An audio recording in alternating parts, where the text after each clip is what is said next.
dia menginginkan surga. Bukankah saat kita akan kembali kepada Allah Subhanahu wa taala, cita-cita Anda masuk surga? Ternyata, maaf, modal untuk ke surga bukan pekerjaan keras Anda itu. Modal untuk ke surga bukan mobil Anda itu. Modal untuk ke surga bukan tiket pesawat Anda itu.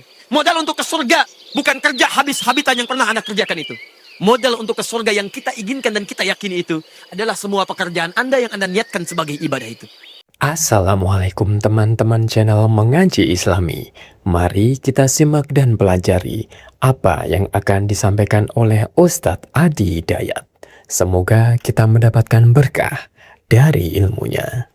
Bismillahirrahmanirrahim. Sebelum kita ke masa depan, kita ke masa lalu dulu. Untuk mengenal siapa kita, kenapa kita diturunkan ke bumi, dan masa depan apa yang harus kita capai. Setelah paham tentang ini, evaluasi diri kita sampai dengan hari ini. Apakah sudah berada di jalan yang benar? Shiratal mustaqim? Jangan-jangan masjidnya sudah bikin shiratal mustaqim, tapi kitanya masih bengkok. Karena itu kita akan lihat, kalau belum kita dapatkan jalannya, kita berhijrah untuk kembali kepada jalan yang dimaksudkan. Satu, teman-teman sekalian, saat manusia diciptakan, kita disebut oleh Allah Subhanahu wa ta'ala dengan 5 nama. Ingat baik-baik. Setelah 5 nama ini kemudian disematkan, maka dibukalah, diterangkan oleh Allah masa depan kita yang harus dipersiapkan. Bahkan turun ayat nanti meminta kita menyiapkan masa depan dan jangan bergeser dari rencana-rencana masa depan itu. Awas, hati-hati, jauh-jauh dari Indonesia ke Korea, tapi belum bisa menatap masa depan yang baik, perlu diantarkan ke negeri mana lagi Anda untuk kembali menatap masa depan itu. Pertama, kita disebut dengan nama Bashar. Disebutkan 35 kali dalam Al-Quran. Dan ini nama pertama ketika makhluk ini diciptakan. Quran surah ke-15 ayat ke-28. Wa idh qala rabbuka lil malaikati inni khaliqun bashara. Ingat teman-teman, hei makhluk masa depan. Hei yang akan hijrah. Lihat baik-baik. Anda mesti tahu, untuk menyiapkan masa depan itu ada tantangan-tantangan yang disebutkan oleh Allah melalui penamaan nama kita. Satu, disebut kita dengan nama Bashar. Awas, hati-hati, Anda tidak kenal diri Anda, bahaya, sulit menata masa depan. Jangan-jangan jadi manusia puluhan tahun, tapi tidak kenal siapa dirinya. Bashar itu disebutkan 35 kali dalam Al-Quran secara singkat, yaitu makhluk yang punya 2 sifat dalam dirinya. Sifat pertama, sifat baik disebut dengan takwa. Sifat kedua, lawan dari takwa, kecenderungan untuk berbuat yang tidak baik, disebut dengan nafsu.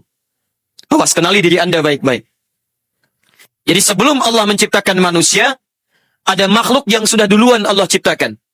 Makhluk pertama punya takwa saja, makhluk kedua punya nafsu saja. Makhluk yang dicipta dengan takwa saja, itu disebutkan nanti di Quran surah ke-66, ayat yang ke-6, paling kiri sebelah atas. Namanya malaikat. Malaikat ketika diciptakan oleh Allah, itu sumbernya, materinya cuma takwa saja. Karena itu sifatnya, la ya'asunallaha ma amarahum wa yaf'aluna ma yu'marun. Karena malaikat diciptakan dengan poin takwa yang baik-baik saja, maka kata Allah, wajar kalau malaikat tidak ada yang berbuat maksiat. Pernah Anda dengar malaikat Jibril korupsi ayat? Atau malaikat maut telat nyebut nyawa? Ustaz, karena Ustaz sedang ceramah, saya pindah ke Pak Untung dulu misalnya. Tidak bisa. Jadi karena malaikat tidak punya potensi untuk maksiat, malaikat ditugaskan sesuai dengan tupoksinya. Wa yaf'aluna ma yu'marun. Jibril turunkan wahyu. Tidak boleh bergantian dengan malaikat maut untuk mencabut nyawa. Ada malaikat yang tugasnya tasbih saja. Sampai kehidupan berakhir tasbih. Quran surah kedua, ayat ke-30. Wa nahnu nusabbihu bihamdika wa nuqaddisu lak. Kerjaan kami cuma tasbih, takdis, dan mengkultuskan engkau ya Rabb. Ada yang tugasnya ngangkat arash saja minal alin. Ada yang tugasnya menurunkan rizki, disebut dengan Mikail, tidak maksiat. Jadi maaf, kalau ada malaikat diciptakan secara sempurna, Anda tidak usah iseng memujinya. Hebat ya malaikat, memang. Karena malaikat diciptakan dengan potensi hebat. Nah, lawan dari takwa, itu nafsu. Ada makhluk kedua yang diciptakan oleh Allah, dia tidak punya sifat takwa, adanya nafsu saja. Apa kira-kira? Yang iblis angkat tangan. Iblis Anda. Masya Allah. Ada iblis di Korea. Jauh-jauh saya ke Korea lihat iblis. Bukan ya. Baik. Bukan iblis. Jin, yang jin angkat tangan. Jin Anda. Lengkap di sini. Ada iblis, ada jin, luar biasa. Paling saya tanya di Indonesia yang nabi angkat tangan. Ada. Di sini lengkap sampai jin ada. Luar biasa. Bukan. Bukan iblis, bukan jin. Yang setan angkat tangan. Sekarang tidak ada yang angkat. Bukan iblis, bukan jin, bukan setan. Wallahu a'lam. Baik. Alhamdulillah. Ternyata makhluk kedua ini namanya hewan. Hewan. Satu, malaikat. Kedua, hewan. Hewan itu diciptakan tidak punya takwa. Dia tidak punya dorongan-dorongan kebaikan. Malunya tipis, bahkan nggak ada malu. Yang ada nafsu.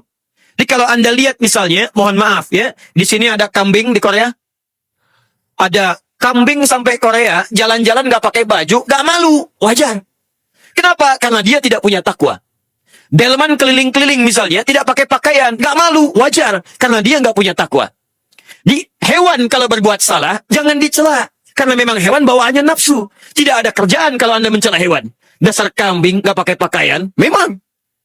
Kambing nggak akan malu. Bahkan ketika datang syahwatnya, dia tidak akan malu melakukan tindakan dimaksud pada keadaan-keadaan yang terbuka. Anda bikin masjid, ikat kambing jantan, kambing betina. Datang syahwatnya, adzan berkumandang, dia nggak peduli. Dikerjakan saat itu. Kenapa? Dia tidak punya takwa, dia cuma punya nafsu. Allah ciptakan makhluk yang ketiga, disebut dengan bashar. Siapa bashar itu? Gabungan antara takwa dengan nafsu. Kenapa saya penting sampaikan yang pertama ini? Karena ketika Anda mengatakan saya ingin menata masa depan, tidak ada satupun di antara kita yang ingin punya masa depan yang tidak baik. Siapa yang di masa depan ingin jadi penjahat? Boleh angkat tangan. Siapa yang masa depannya ingin jadi pencuri? Boleh angkat tangan. Siapa yang ingin jadi pendusta? Boleh angkat tangan. Halo? Siapa yang ingin jadi koruptor? Boleh angkat tangan. Koruptor baik tidak? Pencuri baik tidak? Penjahat baik tidak? Anda ingin jadi baik atau buruk? Masa depan baik atau buruk? Kalau Anda ingin jadi baik, berarti Anda mesti paham. Dalam diri kita ada sifat kebaikan disebut dengan takwa, tapi saat yang bersamaan ketika Anda ingin menata masa depan yang baik, akan ada kendala dalam diri Anda disebut dengan nafsu namanya. Ketika Allah menciptakan takwa dalam diri manusia, misal, ada sifat baik namanya jujur. Saat jujur itu ada, dia punya lawan di sifat nafsu, namanya dusta. Saat Anda ingin punya masa depan yang baik, sabar, itu sifat takwa. Maka ada lawan di nafsu, namanya marah. Lihat baik-baik. Anda ingin jadi orang yang tawadhu, rendah hati. Ada lawan di nafsu, namanya sombong. Karena itulah setiap orang, hati-hati, yang ingin menata masa depannya, ingin menjadi baik, maka hambatan pertama, dia mesti mengendalikan nafsunya. Banyak orang dari dulu, yang ingin menata masa depan yang baik, punya kedudukan, punya harta yang banyak. Tapi karena gagal menata nafsunya, hancur dia dalam kehidupannya. Contoh, antum kenal Firaun? Masya Allah. Luar biasa. Saya tanya iblis, ada yang ngaco. Saya tanya jin, ada yang ngaco. Saya tanya kenal Firaun, lengkap sudah, kenal di sini. Kenal di mana antum dengan Firaun? Lihat baik-baik. Firaun itu kurang apa? Kedudukannya tinggi. Raja besar. Pasukan banyak. Luar biasa. Masa depan tertata cerah. Cuman karena tidak bisa mengendalikan nafsu, kekuasaan dia pegang terlampau tinggi, takwanya tertekan, kemudian nafsunya muncul. Begitu nafsu tidak bisa dikendalikan, apa yang terjadi? Hancur masa depannya. Lihat baik-baik. Kalau saat ini ada yang mengaku nabi, Firaun mengaku Tuhan. Ana rabbukumul a'la. Saya Tuhan kalian yang paling hebat. Hobinya sembelih orang. Quran surah kedua ayat 49. Paling kiri sebelah atas. Yudzabbihuna abna'akum. Kenapa dia sembelih orang? Lihat baik-baik. Ada pengawalnya mengatakan, penasehatnya memberikan masukan, akan datang di masa depan orang yang akan mengarahkan engkau menjatuhkan tahtamu. Orang yang akan mengalahkan engkau menjatuhkan tahtamu. Padahal yang muncul adalah Nabi Musa alaihissalam, diminta untuk memberikan kebaikan pada Firaun, mengarahkan dia pada masa depan yang baik. Cuman ketika nafsunya kuat, diberikan nasihat pun tidak mempan. Diberikan masukan pun tidak mempan. Buka Quran surah ke-20, ayat ke-43 sampai ke-44. Perhatikan baik-baik. Idhaba ila Fir'auna innahu tagha. Musa dan Harun, pergilah pada Fir'aun. Innahu tagha. Dia sudah mulai menyimpang karena nafsu kedudukannya. Arahkan kembali dia supaya jadi orang baik. Saya berikan kabar gembira pada Anda semua teman-teman. Saya belum bahas tentang hijrah. Tapi saya mau berikan dulu kabar gembira dari Al-Quran. Ada rumus dalam Al-Quran. Bahwa semua hamba Allah itu diberi peluang yang sama untuk kembali menjadi orang baik. Saya ulang. Semua hamba Allah, sedahsyat apapun kejahatan yang pernah ia lakukan, keburukan yang ia kerjakan, sebelum nyawanya sampai di tenggorokan, akan diberi peluang oleh Allah Subhanahu wa ta'ala jalan untuk kembali menjadi orang baik. Rumusnya ada di Quran surah ke-29 ayat ke-69. Perhatikan kalimatnya baik-baik. Walladzina jahadu fina lanahdiyannahum subulana. Orang-orang yang mau mengejar petunjuk kami berikan hidayah kepada mereka. Jadi rumus hidayah itu, awas, rumus hidayah Allah berikan pada semua kalangan manusia tanpa batas. Kurang tepat kalau ada yang mengatakan dia tidak dapat hidayah. Tidak. Allah berikan hidayah pada semua makhluk. Ada yang lewat telinga, ada yang lewat mata, ada yang lewat pikiran. Hanya persoalannya ketika Allah berikan, Anda mau ngambil atau tidak. Ada lewat telinga suara azan, Allahu Akbar, Allahu Akbar. Betapa banyak orang mendengar suara azan bisa masuk Islam.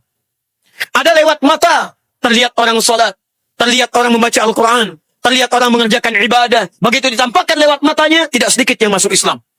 Ada yang lewat fikiran, ditampilkan pengetahuan. Bagaimana disebutkan dalam Quran teori-teori pengetahuan. Dibaca oleh non-muslim, masuk Islam. Teman-teman sekalian, sepanjang Anda masih hidup, ada peluang dari Allah memberikan Anda hidayah untuk kembali jadi orang baik. Fir'aun ngaku Tuhan, hobi bunuh orang, jahat luar biasa, masuk dalam kategori hukum Allah Subhanahu wa ta'ala, dikirimkan langsung 2 orang nabi supaya dia kembali jadi baik. Idhaba ila Fir'auna innahu tagha. Musa dan Harun pergilah kepada Fir'aun, dia sudah mulai menyimpang dengan nafsunya. Hebatnya, perhatikan ayat 44-nya. Faqula lahu qawlan layyina. Dan katakan oleh kalian berdua dengan cara yang lembut. Dakwahi Fir'aun dengan lembut. Faqula lahu qawlan layyina. Katakan kepadanya dengan penuh kelembutan. La'allahu yatadzakkaru aw yakhsha. Boleh jadi dengan sikap dan sifat yang lembut itu, dia akan sadar dan kembali kepada Allah Subhanahu wa ta'ala. Anda bisa bayangkan, selevel Fir'aun, ngaku Tuhan, hobi bunuh orang, masih diberikan petunjuk oleh Allah Subhanahu wa ta'ala untuk kembali jadi baik. Saya mau tanya pada Anda, siapa di antara Anda yang pernah ngaku Tuhan? Boleh angkat tangan. Mana tadi? Siapa yang pernah bunuh orang? Boleh angkat tangan.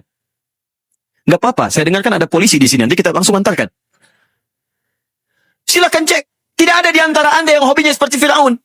Kalau Fir'aun saja diminta oleh Allah hijrah, diminta oleh Allah kembali, diluruskan oleh Allah sebelum dia wafat, Masya Allah, dikirimkan 2 nabi sekaligus untuk membantu dia kembali. Anda yang tidak pernah bunuh orang, Anda yang tidak pernah mengaku Tuhan, Anda yang tidak pernah maksiat seperti Fir'aun, masa Anda tidak punya kesempatan untuk kembali kepada Allah Subhanahu wa ta'ala? Fir'aun saja diberi petunjuk, masa Anda yang bukan Fir'aun nggak dikasih petunjuk? Karena itu maaf, keterlaluan. Kalau ada orang yang tidak seperti Fir'aun, tidak sedahsyat Fir'aun, tidak mau kembali kepada Allah Subhanahu wa ta'ala.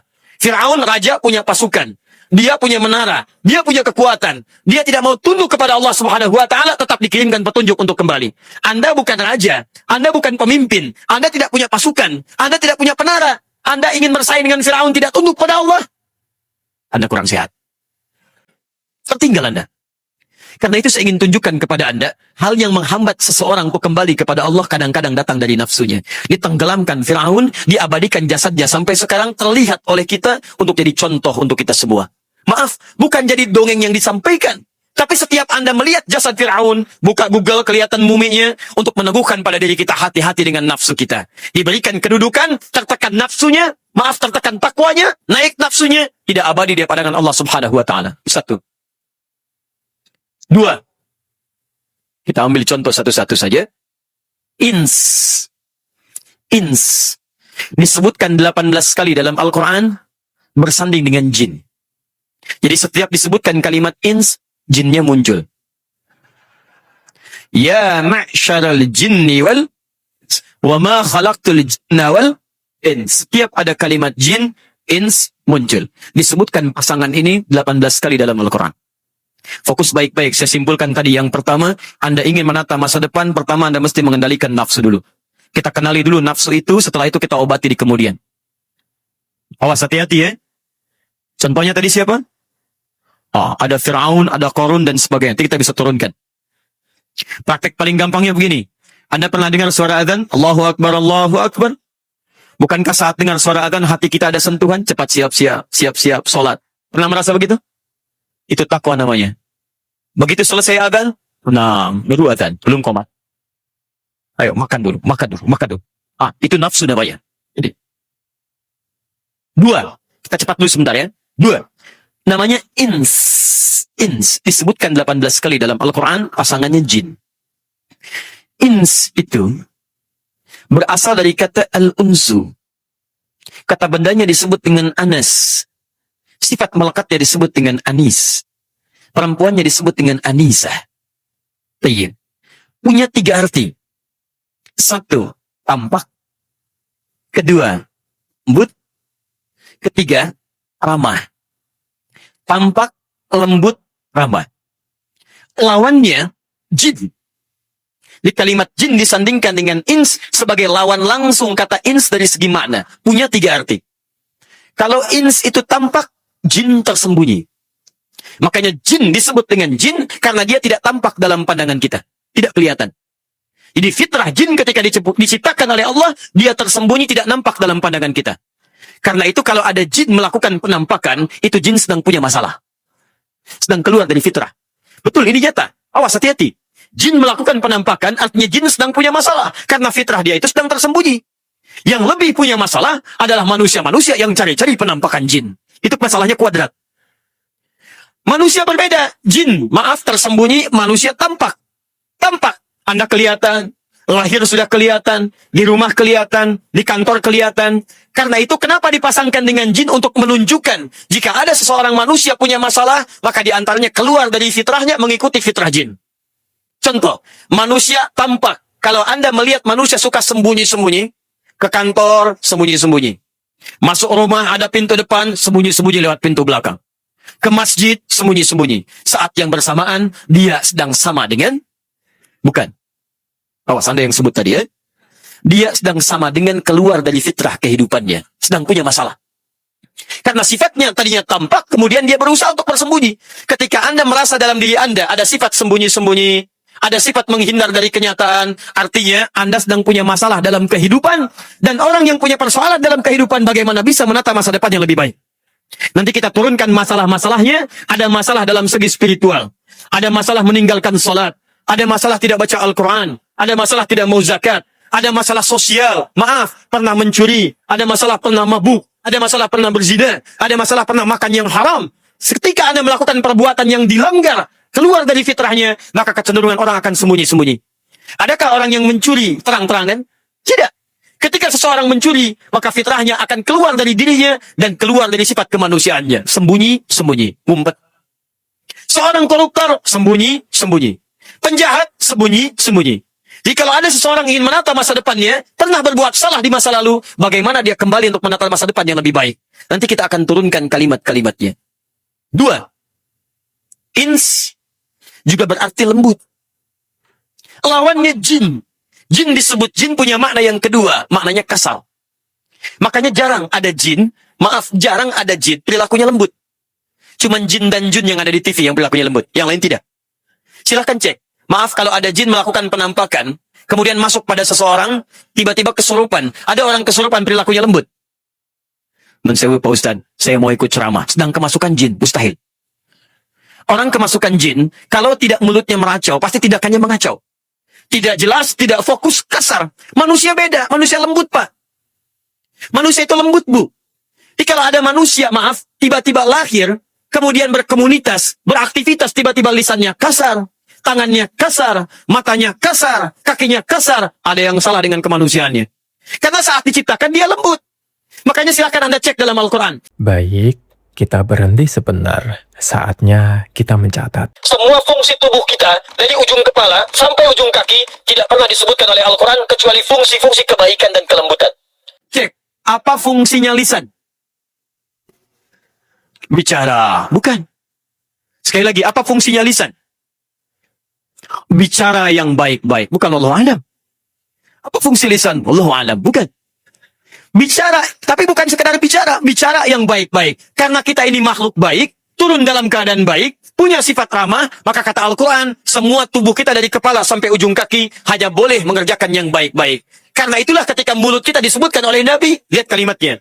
Man kana yu'minu billahi wal yaumil akhir, falyakul khairan aw liyasmut. Siapa yang merasa beriman pada Allah dan hari akhir, maka mulutnya hanya boleh bicara yang baik-baik, kalau tidak bisa dia diam. Jadi ternyata fungsi lisan kita ini cuma dua. Bicara yang baik-baik, nggak bisa diam. Bicara yang baik-baik, tidak bisa diam. Mata, silahkan cek. Apa fungsi mata? Melihat yang baik-baik. Quran surah ke-24 ayat 30 untuk laki-laki, 31 untuk perempuan. Qul lil mu'minina yaghuddu min absarihim. Katakan pada pria-pria yang masih merasa punya iman, iman Anda dipertaruhkan di situ. Setiap ada ayat Quran dibuka dengan kalimat iman, maka informasi yang disampaikan akan menjadi parameter indikator kekuatan iman kita. Anda praktekkan, iman Anda kuat. Anda tinggalkan, iman Anda lemah. Katakan pada pria-pria yang merasa masih punya iman, matanya hanya boleh lihat yang baik-baik. Jadi kalau Anda melihat yang tidak baik, iman Anda ditunjukkan lemah dalam ayat itu. Perempuan ayat 31-nya, wa kullil mu'minati yaghuddna min absarihinna. Katakan pada perempuan-perempuan yang masih punya iman, matanya hanya boleh lihat yang baik-baik. Pertanyaan saya, sampai dengan detik ini berapa kali mata Anda melihat yang tidak baik? Tuh lihat keluar. Betul kelihatan poster apa yang terpampang. Artis Korea, Masya Allah, begitu dilihat berapa auratnya terbuka. Berapa kali lewat situ Anda ketinggalan balik lagi? Ada yang belum kelihatan. Masya Allah. Tidak. Orang beriman nyambung. Antara mata dengan lisan nyambung. Begitu melihat yang tidak baik, dia palingkan. Ghaddu, lisannya beristighfar. Quran surah ketiga ayat 133. Wasari'u ila maghfirah. Kalau iman Anda masih kuat, begitu lewat, lihat, astagfirullah, palingkan. Tidak ada yang terlambat. Tidak ada mata melihat lisan astagfirullah. Astagfirullah. Masya Allah. Itu pasti masalah. Berapa kali tangan Anda mengerjakan yang tidak baik? Makanya di Quran ada larangan tangan ini bekerja yang tidak baik. Wailul lil mutaffifin, celaka tangan orang-orang yang berbuat curang. Daripada curang, potong aja tangannya. As-sariqu was-sariqatu faqtaw aydiyahuma. Lisannya karena baik dilarang untuk mencela. Ya ayyuhalladzina amanu la yaskhar qaumun qaum. Quran surah ke-49 ayat 11 sampai dengan 13-nya. Dilarang untuk menggosip, la yaghtab ba'dukum ba'dha. Dilarang untuk berdusta. Wailul lil mukadzibin. Jadi kalau Anda jadi manusia, sampai hari ini lisan masih mencela, lisan masih gosip, lisan masih berdusta, maaf, ada yang keliru dalam kemanusiaan kita. Sampai ke ujung kaki. Quran surah ke-25 ayat 63. Wa ibadur rahmanil ladzina yamshuna 'alal ardi hauna. Yang mengaku hamba Allah itu kalau jalan kakinya tawadhu jalannya. Tidak ada yang sombong. Karena itu ketika Anda jalan sombong dilarang oleh Al-Quran. Turun Quran surah 31 ayat ke-18. Wala tamshi fil ardi maraha. Jangan jalan di bumi dengan sombong. Karena itu teman-teman sekalian, fokus baik-baik. Sampai hari ini, kalau ada orang ingin menata masa depan, dia mesti merenungkan dulu di masa lalu. Anda punya masalah apa dengan mata Anda? Punya masalah apa dengan lisan Anda? Punya masalah apa dengan tangan Anda? Punya masalah apa sampai ke kaki kita? Ini kalimat yang kedua disebut dengan al-ins namanya. 3. Ada yang disebut dengan insan. Insan. Disebutkan 65 kali dalam Al-Quran. Di 63 ayat berbeda. Di 43 surah yang tidak sama. Kalau disebutkan kalimat insan, itu artinya manusia dengan totalitas fungsinya sebagai hamba untuk beribadah kepada Allah. Secara singkat, kalau disebutkan kalimat insan, maka yang dimaksud fungsi ibadahnya. Fungsi ibadahnya. Quran, insan. Salat, insan. Bermuamalah dengan cara yang baik, insan. Jadi kalau disebutkan kalimat insan, maka disebutkan surahnya surah ke-76. Insan, al-insan. Itu artinya fungsi ibadah kita di hadapan Allah subhanahu wa ta'ala. Salatnya, puasanya, zakatnya, haji umrahnya. Maka sampai Anda usia sekarang, maaf teman-teman sekalian, ada yang puluhan tahun, ada yang belasan tahun. Adakah yang punya persoalan dengan salatnya? Adakah yang punya persoalan dengan bacaan Qurannya? Adakah yang punya persoalan dengan zakatnya? Ada yang punya persoalan dengan haji dan umrahnya? Baik, saya mau tanya sebentar. Siapa yang ingin punya mobil, boleh angkat tangan. BMW. Alhamdulillah. Siapa yang pengen punya emas 100 kilo, angkat tangan. Masya Allah, luar biasa. Siapa yang ingin punya pulau, 10 pulau, boleh angkat tangan. Masya Allah. Baik, Siapa yang ingin masuk surga boleh angkat tangan. Masya Allah. Baik, sekarang saya kasih dua pilihan. Yang tadi dunia, yang kedua akhirat. Pilih. Pertama, miskin dunia, kaya akhirat.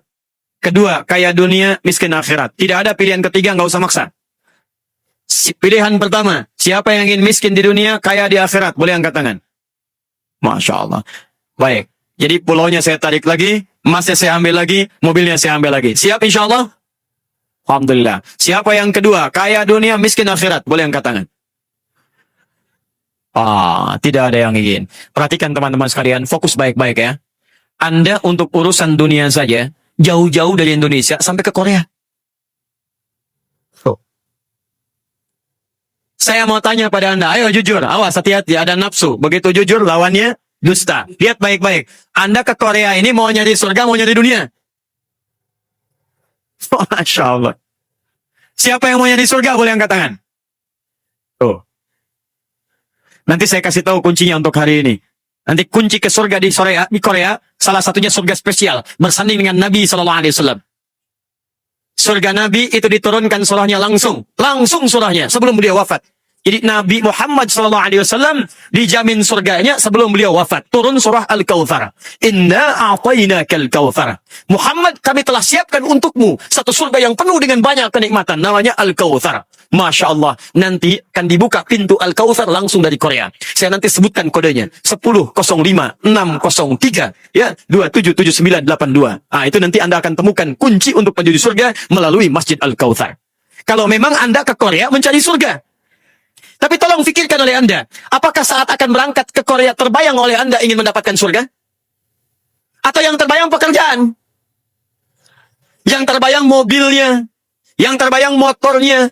Otomotifnya? Show yang ramenya? Masya Allah, busan yang penuh dengan estetikanya? Lihat artis Koreanya? K-popnya? Macam-macamnya? Jujur pada saya katakan, saat berangkat ke Korea, yang terbayang dunianya atau akhiratnya? Dunia. Hei para pencari dunia. Hanya untuk mendatangkan dunia saja, Anda begitu luar biasa persiapannya. Beli tiketnya, kerja kerasnya, cari perawat terbaiknya. Luar biasa Anda siapkan. Dan hebatnya, ketika Anda meninggal, ditinggalkan semua itu. Bukankah saat seseorang wafat dikatakan telah meninggal dunia? Silakan cek. Mana tadi yang jin? Namanya siapa antum? Yusuf. Masya Allah. Luar biasa. Surah ke-12, surah Yusuf. Nabi Yusuf, Nabi paling ganteng semuka bumi. Quran surah ke-12, ayat 31-33-nya. Qulna, hasya lillahi ma hadza basyara.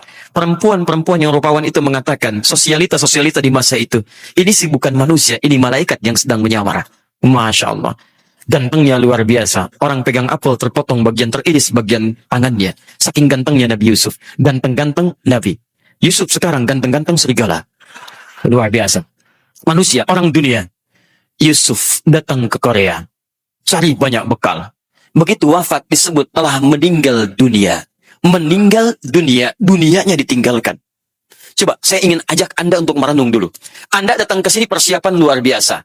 Beli tiketnya, kerja kerasnya, uang dikeluarkan, tenaga dihabiskan. Untuk apa? Dapatkan dunia yang uniknya saat Anda dapatkan, Anda bisa tinggalkan seketika. Mobil yang Anda banggakan, tinggalkan. Pakaian yang Anda banggakan, tinggalkan. Topi yang Anda kenakan, tinggalkan. Foto-foto yang Anda upload, tinggalkan. Semua hal yang pernah Anda dapatkan, tinggalkan. Pertanyaan saya, kalau hanya sekedar mencari yang Anda tinggalkan begitu kerja keras, kenapa untuk urusan yang abadi Anda tidak serius? Hei yang menginginkan surga, bukankah saat kita akan kembali kepada Allah Subhanahu wa Ta'ala, cita-cita Anda masuk surga? Ternyata, maaf, modal untuk ke surga bukan pekerjaan keras Anda itu. Modal untuk ke surga bukan mobil Anda itu. Modal untuk ke surga bukan tiket pesawat Anda itu. Modal untuk ke surga bukan kerja habis-habisan yang pernah Anda kerjakan itu. Modal untuk ke surga yang kita inginkan dan kita yakini itu adalah semua pekerjaan Anda yang Anda niatkan sebagai ibadah itu. Pertanyaan saya, dari handphone yang bagus yang Anda pakai itu, yang sering dipakai upload, sering dipakai merekam kajian, sering dipakai tayangkan foto-foto Anda, pertanyaan saya, berapa kali Anda mengupload status Anda di hadapan Allah Subhanahu wa Ta'ala lewat handphone itu? Berapa kali handphone Anda mengingatkan waktu salat Anda? Berapa kali handphone Anda mengingatkan bacaan Quran Anda? Berapa kali handphone Anda mengingatkan zikir Anda kepada Allah Subhanahu wa Ta'ala? Karena yang Anda akan bawa ketika menghadap kepada Allah bukan handphonenya, tapi nilai ibadah yang melekat pada handphone itu. Karena itu Anda disebut insan. Setiap kali Anda disebut insan dalam Al-Quran. Hal alal insani hinu minad dahri lam yakum syai'an madhkura. Hei manusia, hei insan, sampai kapan lagi kamu akan gagal move on? Kamu tidak faham bahwa kamu itu dibangkitkan kelak akan menghadap kepada Allah tidak punya bekal. Bahaya. Ini ketika menemukan insan dalam Al-Quran, kita disentuh oleh Allah. Kamu itu makhluk surga. Bapak kamu di surga. Turun ke bumi jadi khalifah sebentar. Akan pulang lagi. Bapak kita tinggalnya di surga. Quran surah kedua ayat 35. Ditunjuk jadi khalifah ke bumi. Quran surah kedua ayat 30. Diturunkan ke bumi sementara. Quran surah kedua ayat 36. Untuk balik lagi kepada Allah. Ketika pulang lagi membawa bekal urusan akhiratnya. Disebutlah kita anak jadi dengan nama insan. Jadi kalau sampai hari ini, orientasi kita hanya untuk kerja. Dunia. Antum kaya dunia, miskin urusan akhirat. Dan saat pulang, kita tidak bisa memilih. Antum bisa meninggal duluan, saya belakangan. Bisa. Atau kita bisa tukar, saya belakangan, antum duluan. Betul, saya serius. Atau kita balik, saya duluan, setelah antum. Boleh.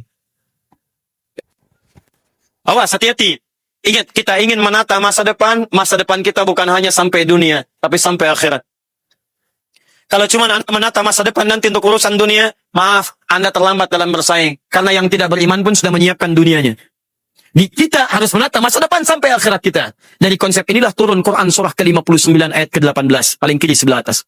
Ya ayyuhalladzina amanu taqullaha wal tanzur nafsum ma qaddamat lighad. Hei orang-orang beriman, tingkatkan takwamu kepada Allah dan siapkan masa depanmu lighad. Ghad di situ tidak menggunakan alif lam. Kalau tidak menggunakan alif lam maknanya nakirah. Kalau menunjuk pada waktu artinya waktu sampai berakhirnya.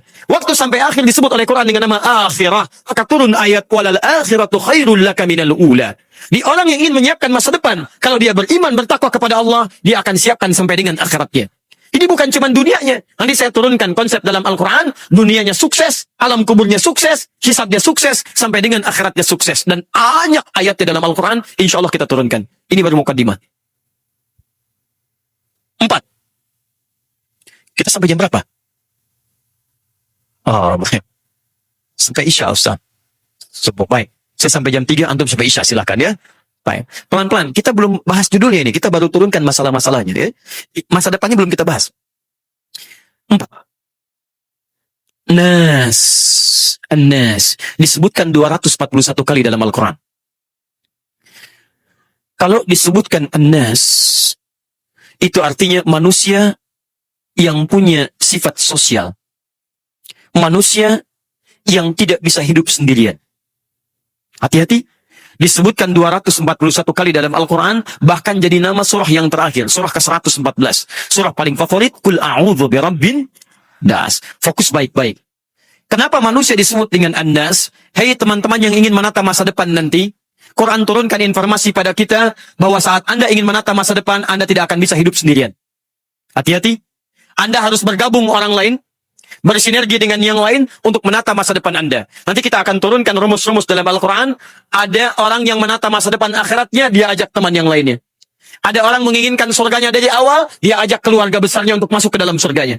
Dan hebatnya, dengan bersinergi itu, ada nanti umat yang dimasukkan ke dalam surga, satu keluarga besar, seluruhnya dimasukkan oleh Allah Subhanahu wa Ta'ala tanpa kecuali.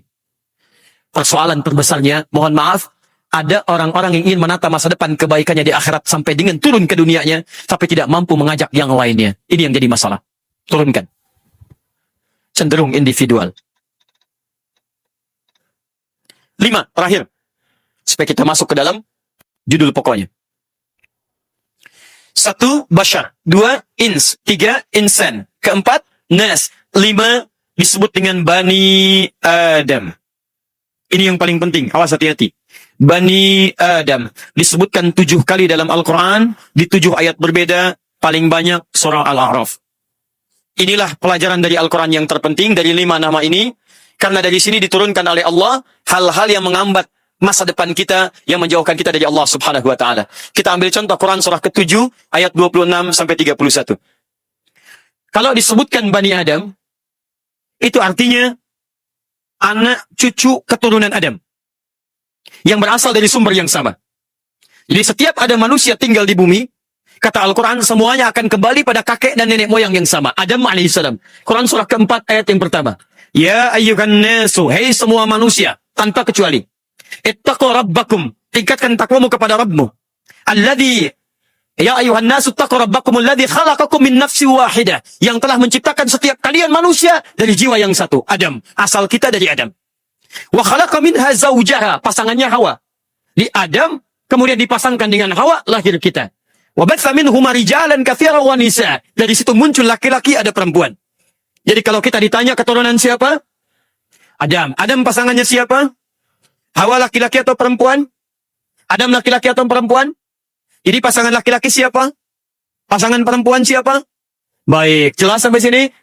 Baik, jadi kalau ada yang mengaku manusia, anak cucunya Adam, kalau dia laki-laki pasti pasangannya perempuan. Kalau ada anak cucunya Adam dan Hawa, dia perempuan, pasangannya laki-laki. Jadi kalau ada laki-laki, ketemu laki-laki lagi, dia anak cucu Adam atau bukan? Bukan. Jadi kalau ada perempuan, ketemu perempuan lagi, keturunan Hawa bukan? Bukan, karena dia keluar dari fitrah kehidupan. Allah menciptakan Adam dengan Hawa, bukan Adam dengan Adam. Hawa diciptakan pasangan dengan Adam. Keduanya kemudian bersatu, lahir kita, disebut dengan Bani Adam. Sekarang perhatikan baik-baik. Saat Anda ingin menata masa depan untuk hijrah, Allah turunkan kisah yang sampai kepada Nabi Adam. Ya Bani Adam. Quran surah 7 dari ayat 26 sampai dengan 31. La yaftinannakumus syaitanu kama akhraja abawaikum minal jannah. Ya Bani Adam, hei anak cucu Adam, la yaftinannakumus syaitanu, jangan sampai kamu diisengi oleh setan, terjebak oleh tipuan setan, sebagaimana setan telah menipu bapak nenek moyangmu Adam alaihissalam dan mengeluarkan dia dari kenikmatan surga. Awas, hati-hati. Tadi kita tinggalnya di mana? Kita makhluk apa? Siapa yang ingin ke surga angkat tangan? Lihat baik-baik. Surga gambaran kenikmatan. Surga gambaran kesuksesan. Bapak kita pernah nikmat. Kakek kita pernah sukses. Dia pernah tinggal di surga. Ada musuh kata Allah yang mempelesetkan dia dari surga. Siapa musuh itu? La yaftinannakumus syaitanu, setan. Ini puncak terbesarnya. Setan. Disebutkan 88 kali dalam Al-Quran. Setan. Dan ketika Adam diturunkan ke bumi, menariknya turun ayat Quran kepada Nabi Muhammad SAW, disampaikan kepada kita, la yaftinannakumus syaitan, hei anak cucu Adam, jangan sampai kamu ditipu lagi oleh setan, dikerjai oleh setan, sebagaimana setan pernah menjerumuskan bapak kakek moyangmu dari kenikmatan dan kesuksesan dalam kehidupan itu. Teman-teman sekalian, dari sini, ayo kita lihat baik-baik. Pertama, kita harus sadar bahwa kita punya musuh namanya setan. Kedua, kita punya potensi keburukan namanya nafsu. Ketiga, kita punya potensi untuk berpaling dari ketaatan dari ibadah. Bisa meninggalkan sholat, bisa mengerjakan yang haram, bisa mengerjakan yang buruk-buruk. Faktor semuanya ini disebutkan dengan 5 istilah dalam Al-Quran. Sekarang persoalannya, sebelum kita menata masa depan yang lebih baik, kita akui dulu secara baik-baik. Tahan sebentar, kita merenung sebentar. Saya tanya kepada Anda, siapa di antara kita yang tidak pernah berbuat dosa? Boleh angkat tangan. Siapa yang tidak pernah berbuat maksiat? Boleh angkat tangan. Baik. Pernah berbuat dosa? Pernah berbuat maksiat? Pernah berbuat salah? Siapa yang tidak pernah salah boleh angkat tangan? Baik. Pernah ada yang terlambat mengerjakan sholat? Pernah ada yang tidak baca Quran dalam sehari? Sering. Pernah. Masya Allah. Maaf teman-teman sekalian. Maaf. Fokus baik-baik. Pernah ada yang mengikuti keinginan setan? Pernah. Sering. Karena itu, kita ingin sampaikan, kalau Anda pernah berbuat yang seperti itu, artinya Anda benar-benar manusia. Anda normal sebagai manusia. Kenapa? Karena Anda disebut dengan 5 nama tapi dalam Al-Quran, dan sifat-sifat itu melekat pada diri Anda. Tapi ketika Anda ingin disebut sebagai manusia yang baik, ada tawaran dari Al-Quran. Ada perbedaan antara manusia dengan setan. Kalau setan dia pernah berbuat salah, dia tidak ingin kembali kepada kebenaran. Manusia beda, pernah berbuat salah, dia kembali kepada jalan kebenaran. Teman-teman sekalian, saat Anda ingin kembali dari yang salah tadi kepada yang baik untuk mendapatkan masa depan yang baik, maka itulah yang disebut dengan hijrah dalam Al-Quran. Alhamdulillahi Rabbil Alamin. Terima kasih teman-teman yang sudah menyimak mengaji Islami. Semoga apa yang disampaikan oleh Ustadz bisa memberikan ilmu dan kebermanfaatan. Wassalamualaikum warahmatullahi wabarakatuh.